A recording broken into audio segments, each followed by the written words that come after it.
Have you any problem in speaking English fluently?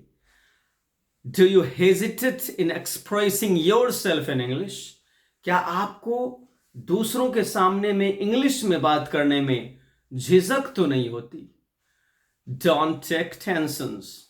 चिंता की कोई बात नहीं है, टेंशन लेने की कोई जरूरत नहीं, क्योंकि आप मेरे साथ अंग्रेजी बोलना, वो भी फटाफट अंग्रेजी बोलना सीखने वाले। Let's start. ये स्पोकन इंग्लिश का 20वां वीडियो, 20th वीडियो। अब देखिए, इसमें आज जो है के लिए से संदर्भित वाक्यांश जो है, फ्रेजेस पर काम करने वाले। के लिए, अब इस काम को करने के लिए, टू डू दिस वर्क, उस काम को करने के लिए, टू डू दैट वर्क, सफलता पाने के लिए, टू गेट सक्सेस। नहीं, अब जीवन में सफलता पाने के लिए आपको कठिन परिश्रम करना होगा। You'll have to labor hard to get success in life। अब इसको रेडीमेड जो है, हम बड़े सेंटेंस बनाने के लिए इस फ्रेज को रेडीमेड ग्रुप ऑफ वर्ड्स के रूप में जोड़ दिए। ठीक, सेंटेंस लंबा हो गया।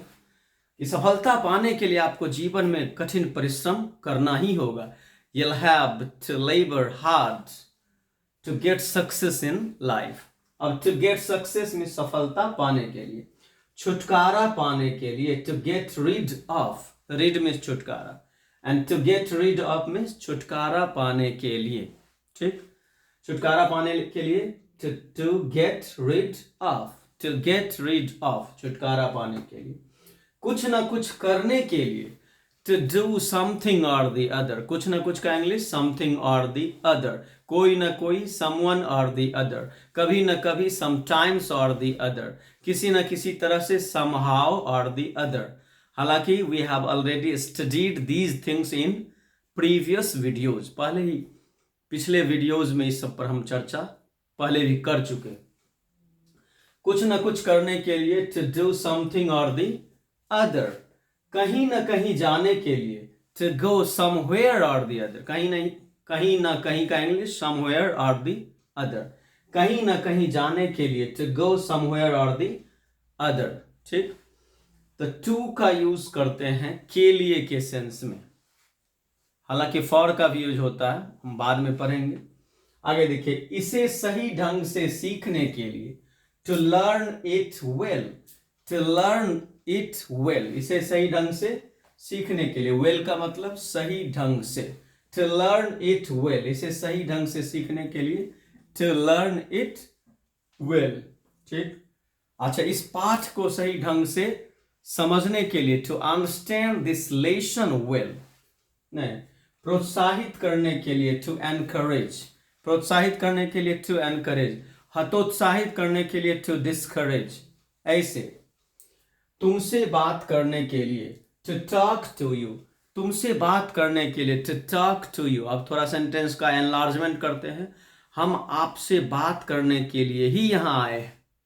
I have come here to talk to you, मैं तुमसे ही बात करने के लिए स्पेशली यहाँ आया हूँ। I have specially come to you to talk to you।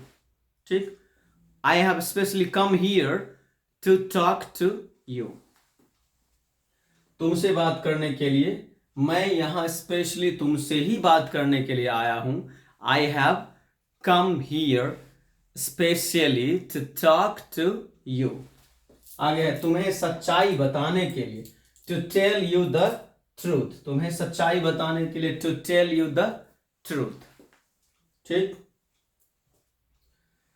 Hindi से अंग्रेजी में अनुवाद करने के लिए to translate from Hindi into English, to translate from Hindi into English, Hindi में अनुवाद करने के लिए। ठीक, to translate from Hindi into English।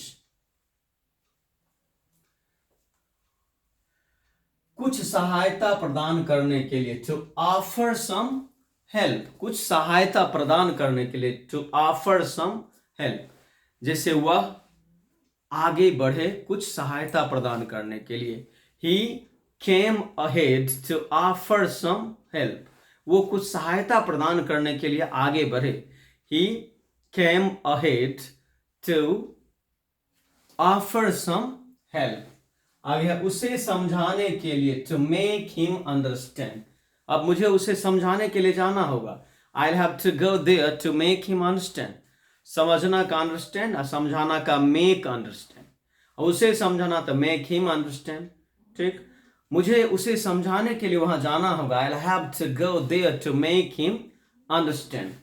उसे समझाने के लिए, to make him understand, to make him understand.